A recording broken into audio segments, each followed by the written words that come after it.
The grain elevator stood out dimly against the night sky. It was a 5-story tall, square-shaped building connected to twin lines of slightly shorter cylinders where the grain had been stored when the elevator was in use over a decade ago. It stood near the old highway and a disused railroad line. As I approached it, my heart started beating fast enough to make it feel like my whole body was jerking with each beat. I had stopped just down the road to enact part of my plan. I had made up enough time by speeding that I turned into the grain elevator lot right on time. I saw no vehicles out front, which worried me. I parked in the middle of the dirt lot and stepped out of the truck, looking around. The tactical knife I'd taken from my would-be assassin back at the trailer was tucked into my front waistband, my shirt draped over it. "Put your hands up," someone said from behind me. I put my hands up. Crunching footsteps approached from behind. "Where's the phone?" the man asked. "Which pocket?" "Let me see my family," I said, barely keeping the quiver out of my voice. "I asked you a question, motherfucker. Where's the goddamn phone?" "Let me see my family and I'll tell you." A sickening pain shot through my head as the man hit me with something hard. I stumbled forward and fell to all fours just a second before he kicked me in the ribs. I fell onto my back and looked up to see a man wearing similar clothes to the one back at the trailer, including a black balaclava. He lifted my shirt and took the knife while pointing a pistol at my face. "I'm gonna kill you slowly for what you did to Leon," the man said. I guessed Leon was the dead guy under the rundown trailer. "Get up." Dazed, I got slowly to my feet. The man shoved me toward the grain elevator. We walked through an open doorway, and the man lit the way with a flashlight. Soon, we came to a set of metal stairs. I walked up the stairs while the man kept prodding me and growling, telling me to move faster. When we got near the top, he told me to move through a doorway. We walked into a long corridor with windows on both sides and twin lines of machinery going all the way down. The machinery was no longer functioning, but I could tell they were conveyor belts meant to move grain to the various storage silos under our feet. I could see light coming from the end of the corridor. That's where we headed, stepping over pieces of broken machinery here and there.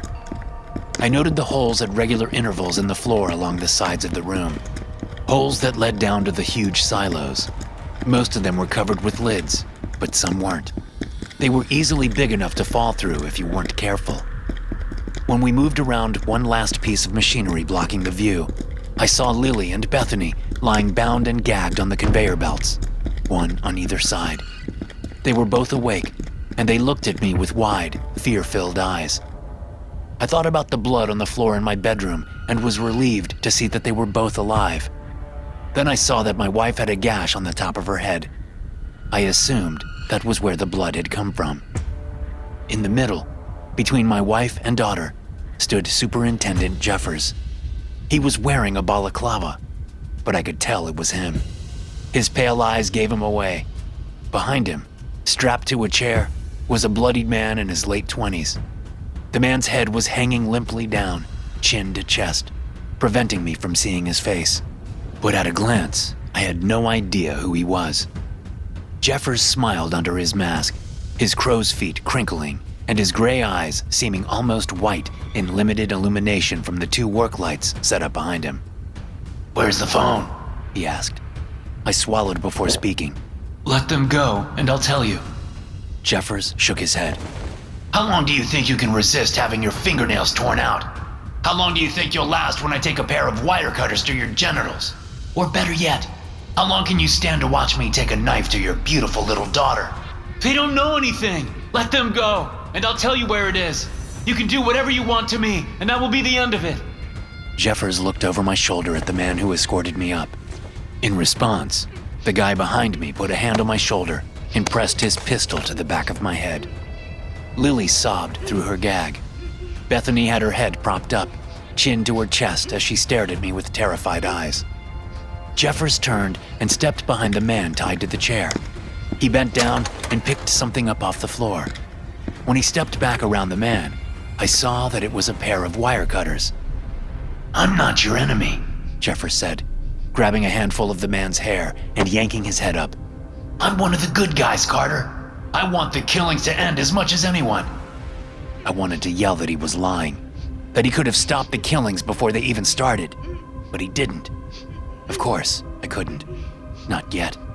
I couldn't tell him how much I knew, and I certainly couldn't let him know that I knew he was the state police superintendent, not in front of my wife and child. If they had that information in their heads, they would be as good as dead. Right now, there was still a chance to save them, if I played things right, if my plan worked.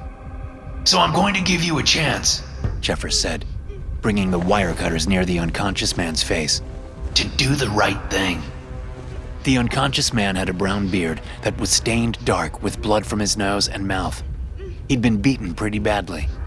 The once white gag in his mouth was stained red from the blood. Do you recognize this man? Jeffers asked. I shook my head. A blurry photo of him leaving the abandoned gas station is all over the internet. Jeffers said. He's responsible for the murders of those girls. He's the one. So this can all be over tonight if you just tell me where the phone is. I'll take the phone, and I'll take this man, and I'll go, leaving you and your family here, unharmed, untouched. Bethany nodded her head vehemently and grunted in affirmation. I said nothing. Listen to your wife, Carter. Jeffers said. Take the deal. Tell me where the phone is. What guarantee do I have that you won't hurt us? I asked. Jeffers' eyes went hard. I could see his jaw flex through the black fabric of the mask. He turned his attention to the unconscious man, bringing the wire cutters up and placing the cutting jaws on either side of the man's left nostril. He squeezed the tool, cutting through the nostril. The man's eyes shot open, and he yanked his head away, screaming through his gag as blood flowed down onto his beard. Everything I do to him, I'll do to your daughter, Carter! Jeffers screamed. I'm giving you a chance to do the right thing! He stepped over to my daughter, who started squirming on the disused conveyor belt. I made a move forward, but the guy behind me gripped my shoulder harder and jammed the gun into the base of my skull. The guy strapped to the chair was still shouting through his gag, his words incoherent. What time is it? I shouted as Jeffers brought the tool to my daughter's nostril. He paused, looking at me over his shoulder. What? What time is it right now? Don't fuck with me, Jeffers said, turning back to torture Lily. It has been what, 10 minutes since I arrived? You're wasting time. I scheduled an email to go out with those pictures I took. It's going out to all the true crime podcasts that have been covering this story. If you stop now, you might have enough time to get the phone and stop the email. Why would I need that phone to do it? Jeffers asked, stepping away from my daughter. If you scheduled it to go out, then you can access it from any phone. So here's what we're going to do. I'm going to cut your daughter up until you sign into the account and cancel the email. I shook my head. I don't know the password. It's a brand new account. I just hit a bunch of random letters and numbers for the password. You have to have the phone. The account is open on the phone. Jeffers paused, then brought his left arm up and checked his watch. What time did you schedule it for? He asked in a low voice. 10:30. I said. I had to speak loudly over the guy in the chair, who was still shouting through his gag. Jeffers shook his head. Where's the phone? Untie them and I'll tell you. I said. Only when they're on their way out of this place will I tell you. So you better move quickly. It must be 10:20 by now. You are one dumb motherfucker, Jeffers said. You don't know who you're fucking with. He stepped over to my daughter, jammed the wire cutters in her nose, and sliced through the nostril. My daughter screamed through her gag. My stomach contracted and my throat thickened. All the resolve went out of me. As Jeffers moved the wire cutters up toward Lily's left eye, I knew I had to tell him. Okay, just don't hurt her anymore. There's an old broken down tractor about 100 yards west of the entrance to this place. I put the phone in the cab. It's sitting on the seat. Jeffers put the wire cutters down on Lily's heaving stomach and then pulled a pistol out from his back waistband. He pointed the weapon at me and then spoke to the man over my shoulder. Go, run. When you have it and the email is canceled, call me. The man didn't hesitate. He let go of me, retracting the gun from the base of my skull. I heard his footsteps fading as he ran down the corridor. You better pray he gets there in time, Jeffers said to me. I stared at my daughter, who was still screaming and writhing in pain, blood pouring down her face from the cut nostril. Let me stop the bleeding, I said. please. The man in the chair was also still making noise. Just as Jeffers was about to answer, there came an echoing bang from down the corridor, in the direction the other man had gone. Jeffers looked over my shoulder. What was that? What? I asked, glancing in that direction. Jeffers listened for a long moment before stepping over to the man in the chair and hitting him with the pistol. Shut up! He shouted as he smacked the man on the side of the head. I almost made a move, but Jeffers had the pistol back up and pointed at me quickly. The violence didn't have the desired effect. The man was screaming louder now, rage-filled eyes fixed on Jeffers. There was another faint bang from down the corridor. Jeffers lost his patience. He shifted, pointed the pistol at the man in the chair, and pulled the trigger. Even before the man's brains left his head, I was moving, running the few steps toward Jeffers and then launching myself at him just as he noticed me coming. I shoved the gun away from my face with one hand, half turning and slamming into Jeffers with my right shoulder. We crashed into a work light and fell to the floor. The gun flew from his hand and went skidding under the conveyor belt upon which my wife lay. I ended up on top of him, but he got his hands into my face quickly, shoving fingers into my eyes. Screaming, I jerked my head back, trying to get away from his hands. This allowed him room to move, and he used it to his advantage. He punched me in the side of the throat and shoved me off of him. Somehow, I managed to get to my feet while trying to suck in a breath, knowing that if he got on top of me, I was a dead man. But while I was getting to my feet, so was he. He looked toward the area where the gun had gone and turned to run in that direction. I followed, leaping over the conveyor belt just a moment after him. I could see the pistol next to one of the gaping access holes for the grain silos underneath us. Jeffers slid on his knees toward the pistol, close to the back hole in the concrete floor. Just as he touched the pistol, I came up behind him and grabbed him by the shoulders, yanking him toward the hole. He snagged the pistol and brought it up, trying to point it at me while simultaneously trying to stay away from the hole. His legs slid into the hole just a moment before he fired at me, prompting me to fall to my back, the shot narrowly missing me. I kicked at him, and he fell into the hole up to his armpits. Instinctively, he tossed the pistol aside so he could use both hands to hold on. He managed to turn around, so he was facing me. He flailed on the concrete floor as he tried to pull himself out of the hole. I raised my leg back and kicked him in the face. He fell back into the hole, managing to grab hold of my ankle as he did so. His weight pulled me into the hole, and I found myself grabbing the floor for purchase. It was no use. I slid into the hole, managing to grab onto the edge at the last moment to keep from falling into the inky blackness below. Jeffers still had hold of my right ankle, his weight pulling me down as he tried to climb up. After years of working as a mechanic, the strength of my hands and forearms was considerable, but I still felt my fingers slipping. I couldn't hold on much longer. I tried kicking with my free foot, but the violence of the movement made my fingers slip even more. I knew what I had to do. I went as still as possible, my hands gripping the edge, sliding a millimeter at a time as Jeffers fought to try to climb up me. He didn't have the upper body strength for it, and I doubted he had the grip strength to hang on much longer. I had to wait him out. I closed my eyes and concentrated on putting all my energy into my forearms and hands, willing all the years of manual labor to pay off. Superintendent Jeffers was a paper pusher. He was an admin guy. Sure, maybe he went to the gym regularly, but I'd worked with my hands 50 hours a week for the last 15 years. I just had to hang on a little longer. Jeffers huffed and stilled, his muscles growing fatigued. He still hung on to my right ankle. I was keeping my left leg up so he couldn't grab onto it. I could feel him slipping. His grunts and huffs echoed off the walls of the empty silo. His fingers were slipping. He was getting tired. Then again, so was I. Christ! Jeffers said. Then his grip failed, and he fell. He shouted in anger before a booming thump cut him off as he hit the bottom. I shifted my hands, getting a better grip, and then tried to pull myself up. My arms were burning, my muscles shaking. Come on, I said to myself. Come on, you got this. I pulled my chin up to the lip of the hole before my muscles weakened and my arms stretched out again, bringing me back to where I started. I was out of strength. It was over. My hands were slipping. It was just a matter of moments. At least Lily and Bethany will be okay, I thought. As my muscles gave out, 4 hands suddenly grabbed my wrists to keep me from falling. Daddy! Lily said, holding onto my left wrist. Bethany had my right. They pulled as hard as they could, getting me up to my armpits. I kicked my legs and used my last bit of energy to do what I could, helping them pull me out of the hole. We fell onto the floor next to the hole, breathing hard. How? I asked between breaths. The wire cutters. Lily said. Then I remembered Jeffers setting the cutters on Lily's stomach after cutting her nostril, which was still bleeding steadily. She must have managed to slide them off her belly and into her hand, then used them to cut through the binds. I reached toward my daughter's face, overwhelmed with relief, but also sorrow for getting her into this mess.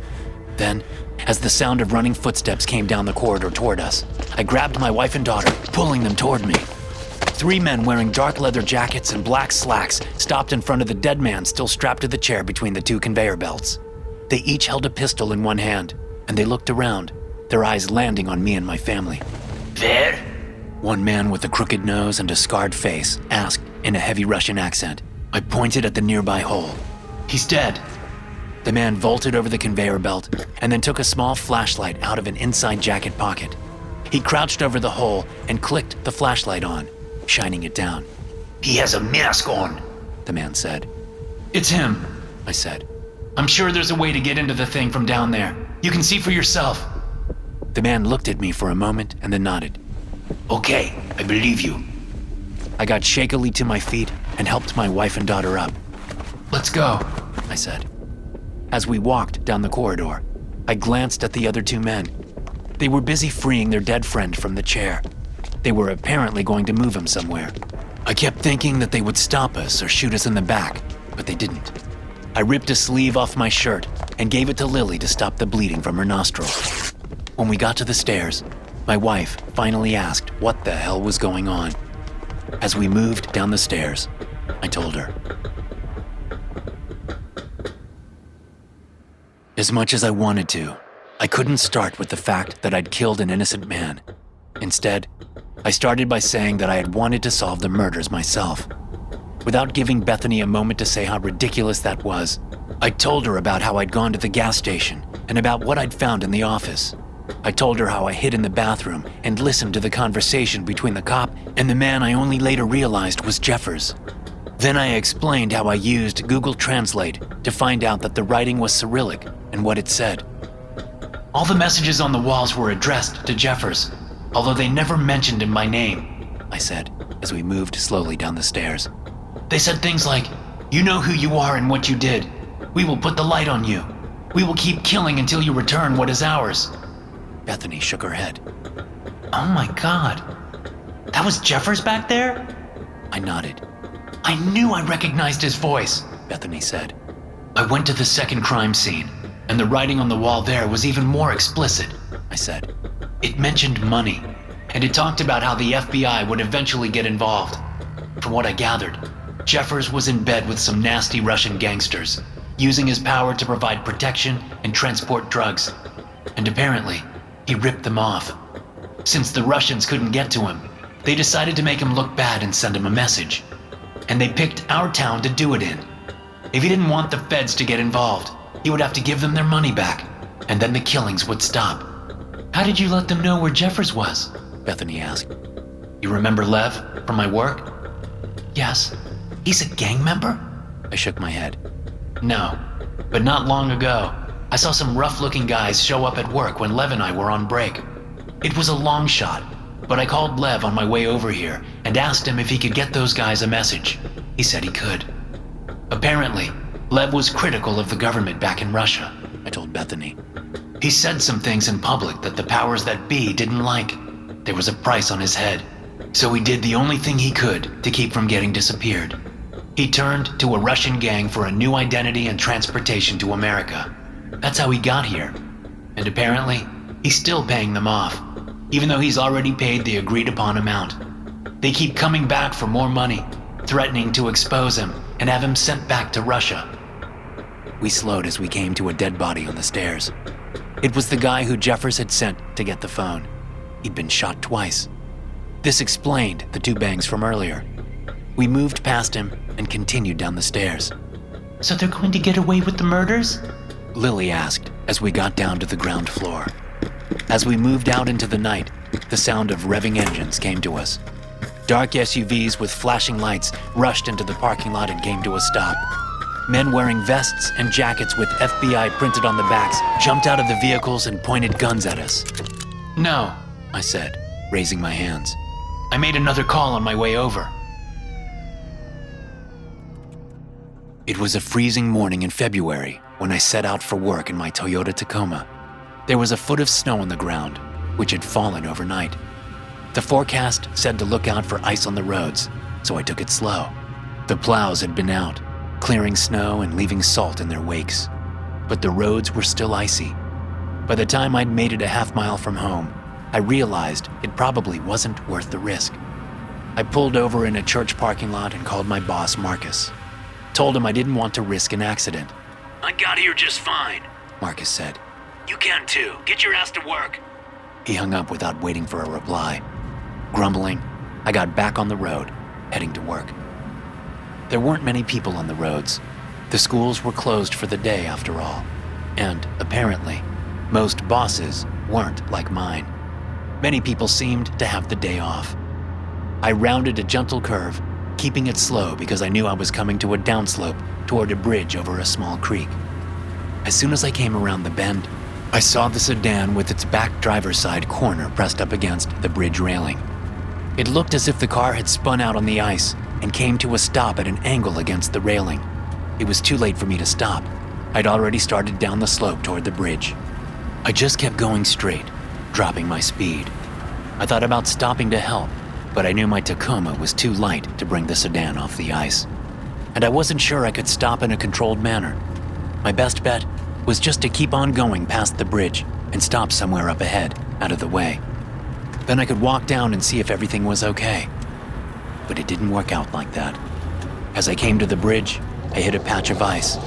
My truck began to drift, heading for the sedan.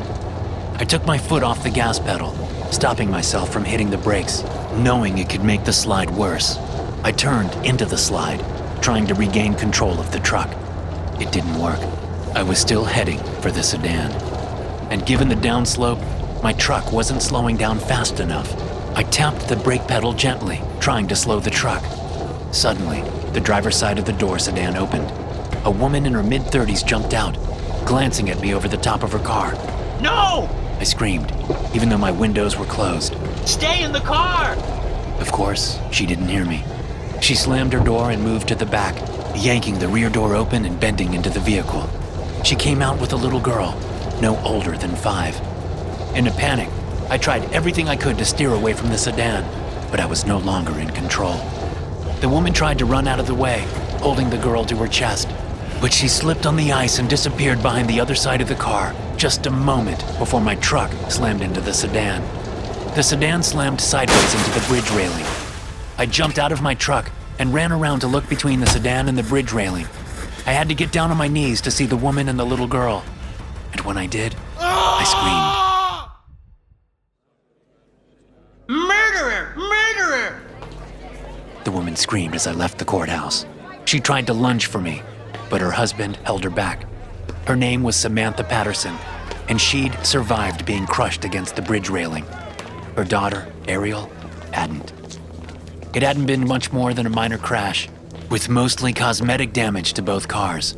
If she'd only stayed inside the sedan with her daughter, they would have survived with minor injuries, probably no injuries. But she did what you're never supposed to do in that situation. She got out of the car. The district attorney had declined to press charges against me, but the woman filed a civil case, seeking $1 million in damages. The jury found that it was an accident, clearing me of any wrongdoing and awarding Samantha Patterson nothing. That didn't mean I wasn't sorry about what had happened. I was. That also didn't mean I was a murderer. Not then. Not until I killed George Reynolds in his own home. A rented home he'd only been living in for a week after moving out of the house he'd shared with his wife and daughter. That was why the place had been nearly empty. I learned that during my preliminary hearing for the murder of George Reynolds. I also learned that he'd been driving the silver Mazda because his SUV was in the shop and the Mazda was the loaner they'd given him. I saw what I wanted to see when I stumbled across George Reynolds, and I acted without thinking. During the preliminary hearing, the prosecutor explained that my first tip to the police about the Mazda was quickly followed up. Through the license plate and the auto repair place, they found Reynolds. The police interviewed him and checked out his alibi. They quickly determined he couldn't have killed any of the girls. That was also why my second tip wasn't followed up on. They already knew Reynolds wasn't their guy. Of course, I didn't know that. So when it boiled down to it, I was guilty, and I said so during the hearing. My lawyer negotiated a plea deal with the prosecutor. After all, I'd been instrumental in bringing down a corrupt state police superintendent and a ruthless Russian gang. I was sentenced to 5 years in prison. At first, I worried about how my wife and daughter would fare without my income. But, on the advice of a lawyer, my wife sued the state for Jeffers' actions and those of the corrupt cops he was working with. They won a large settlement that would keep them going until long after I got out of prison. I told Bethany I would understand if she wanted a divorce. Truth be told, I was relieved when she said she didn't. She said she would stick by me. About a year into my sentence, I received a letter from George Reynolds' daughter. I read the letter with shaking hands, sure that it would be filled with hate for me. Well-deserved hate. But it was nothing of the sort. In so many words, she thanked me for killing her father. Although she didn't come out and say so, I got the impression that she'd suffered some serious trauma at her father's hands, and she wanted me to know that I shouldn't feel bad for what I'd done. After reading that letter, something funny happened. The screamed word I'd been hearing in my head ever since walking out of court that day years ago started to get quieter. I still heard it on occasion, the shrill voice of a distraught mother calling me a murderer while her husband held her back. But by the time I walked out of prison a free man after only 3 years, I had stopped hearing that voice in my head. Lily and Bethany greeted me at the prison, and we drove home together, seeming to pick up just where we'd left off before the whole fiasco started. But I was a murderer. I knew that. So did my wife and daughter. Still, that voice had faded to nothing, because I found that I didn't really mind being a murderer. Thanks for listening. If you enjoy these stories, be sure to subscribe to the podcast and check out some more of my episodes here.